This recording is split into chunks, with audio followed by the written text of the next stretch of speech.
Star Fox and crew are back in a big way this year with the release of Star Fox Zero on the Wii U. Star Fox is a series that's gone dark for the past 10 years, with the most recent release being Star Fox Command on the Nintendo DS in 2006. Star Fox Zero is what fans might call a revival of the franchise, introducing new mechanics, vehicle types, and great visuals to boot. After all these new additions, as well as the questionably long period between games, we're only left with one question. Does Star Fox Zero pull off a successful revival of the series, or does it crash and burn? Star Fox Zero is a return to classic Star Fox gameplay, being largely inspired by its predecessor, Star Fox 64.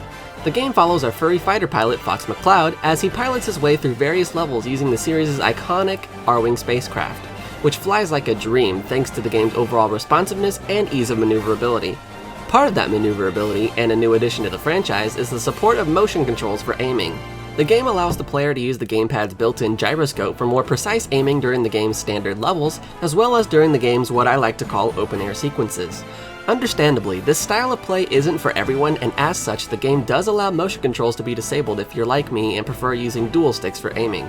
The game does force motion controls on you for some portions of a few of the main story missions, at which point the player needs to switch from watching their TV to the gamepad to aim from the view of the cockpit. These missions don't occur too often, and the sequences are short-lived, which is just fine with me as I'm not a big fan of switching focus from screen to screen during gameplay. As far as the game's story goes, it's very much classic Star Fox. Andross is up to no good, and it's up to the Star Fox team to stop him. It doesn't break any new ground for the series' storytelling and overall ends up being a very typical Star Fox campaign. However, as the game's story progresses, the player is introduced to more and more vehicle types that give the game some added variety to its level designs. Also sprinkled into the game's campaign are a few cameo appearances from several characters of series past that give longtime fans, like myself, some much appreciated fan service. One strange addition to the game's main story is the inclusion of co-op play. Co-op play in Star Fox Zero is probably not at all what you're thinking it is, and it works like this. Both players control the same R-Wing, with one player firing weapons from the gamepad screen, whilst the other player steers the ship using the Wii U Pro Controller or Wii Remote and Nunchuck.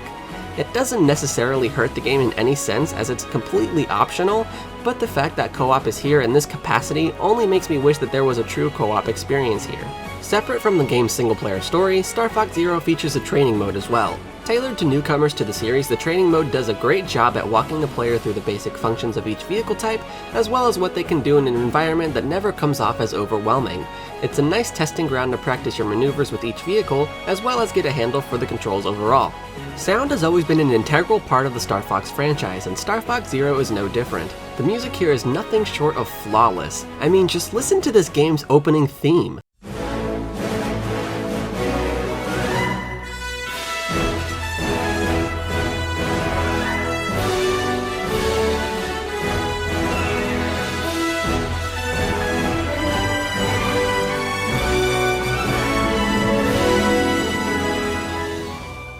I actually first heard this tune playing during last year's E3.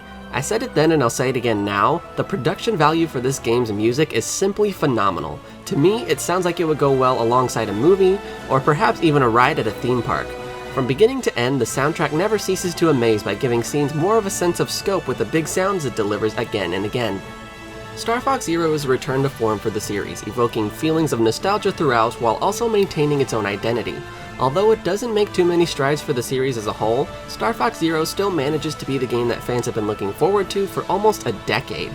From the tight controls, smooth 60 frames per second visuals, classic Star Fox story, and a stellar soundtrack, there's more than enough reason to take to the skies of the Lilat system in Star Fox Zero.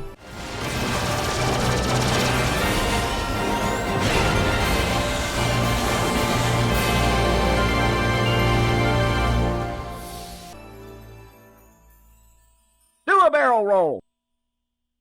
With trainers' ability to link with their Pokemon in battles, and you need to find it and stop that Pokemon by whatever means necessary. It plays out very predictably, and sadly becomes a large Link figure will have some functionality in the upcoming Zelda Wii U title later this year, though it's not currently known just what it will do. Other figures from the Zelda series also do various things like replenish Link's arrows,